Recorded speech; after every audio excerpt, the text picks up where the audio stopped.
তোর বাপে আমাকে লেগে গুস্ত পাঠাইছে কে? ঈদের 3 দিন পরে বোনের কথা মনে পড়ছে না? তাও আবার ফ্রিজের গুস্ত। মনে হয় তো মন থেকে দেয় নাই, কেউ মনে কিছু কইছে এলিগা হন তোরে দিয়া পাঠাইছে না? না ফুপু, আমার আব্বা গরু কইরা ঈদের দিন অনেক অসুস্থ ছিল, কেউ রে গোস্ত দিয়ে যায় পারে নাই। এগিনা বংদছে আমরা জানি আমগো যা হা লাগবো, আর আমাগো তাহে নাই তাই কি হইছে? শ্বশুর বাড়ি তো মনে ঠিকই গেছিল না, আমার আব্বু তো নানি ও বাড়ি যায় নাই।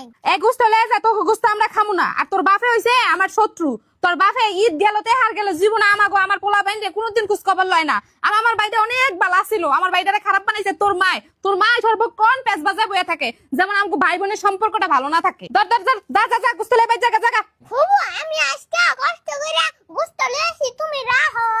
এটুক পোলা বাইন তোরে দিয়ে গুস্ত পাঠাইছে কে? তোর বাপে নিজে পারলো না? যা বাই যা গুস্ত লয়ে যা, আমার আর বোঝা লাগবে না। ফুপু, তুমি গোস্তটা রাখো না। আমার আব্বু কইছে কালকে তুমি বাইতে বেনাই বেনাইবো, আমার আম্মু আলাদা আইবো তো। হ্যাঁ হাসাই কইতাছিস তো তোর আব্বু আম্মু আইবো? যদি আহে তাহলে কিন্তু গুস্ত রাখো, আর যদি না আহে তাহলে মিছা কথা কইস না, গুস্ত লয়ে বাই জায়গা। ফুপু, তুমি বাইতে সত্যি আইবো বেড়াইবার। ঠিক আছে, তোর কথাই কিন্তু আমি গুস্ত রাখলাম। আর এত কষ্ট করে আইছো তুমি, ঘরে লও একটু ঠান্ডা মন বা সেমাই টেমে কিছু খাইয়া যাও। আহো বাবা আহো। ফুপু, আজকে কিছু খাওয়া পারম না, আর ওবারে গোস্ত দেয়া লাগবো। আমি আজকে যাই গে। আচ্ছা যাও তাইলে, রাস্তাঘাট দেখা যাও।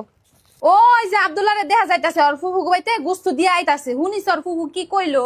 এ আব্দুল্লাহ, তাড়াতাড়ি নাই শুনি তোর ফুফু কি কইছে, গুস্ত রাখছে নি? এই তোর ফুফু কি কইছে রে? গুস্ত রাখছে। আর আমগো নামে তো মনে অনেক বদনাম করছে না? ফুপু যা কইছে এরি তো সংসারে কোন জীবন দিলে সংসারে বেজা লিয়ে না। আম্মু, আমার ফুপু তো অনেক খুশি হয়েছে। তোমরা গোস্ত দিছো তাই লিয়া খুশিটা কান্দা দিছি। তুমি দাওয়াত দিছি, তুমি বেড়াইবার যাইবার কইছি। আমরা কত কিছু যে খাওয়াইলো। হ্যাঁ, আমার বইনে গুস্ত পাঠাইছি, খুশি হয়েছে। দেখছো বইনে কেমন করে হয়েছে। আমরা কালকে এই বোনের বাড়ি বেড়াবে যাবো না, কিন্তু করা পারবা না। না এখন দেখা যায় তোমার বোন ভালো হয়ে গেছে গা, তাইলে তো বেড়াইতে যাওয়াই লাগে। লয় ও কালকে যামুনি। বন্ধুরা, কি বুঝলেন? মাথায় বুদ্ধি থাকা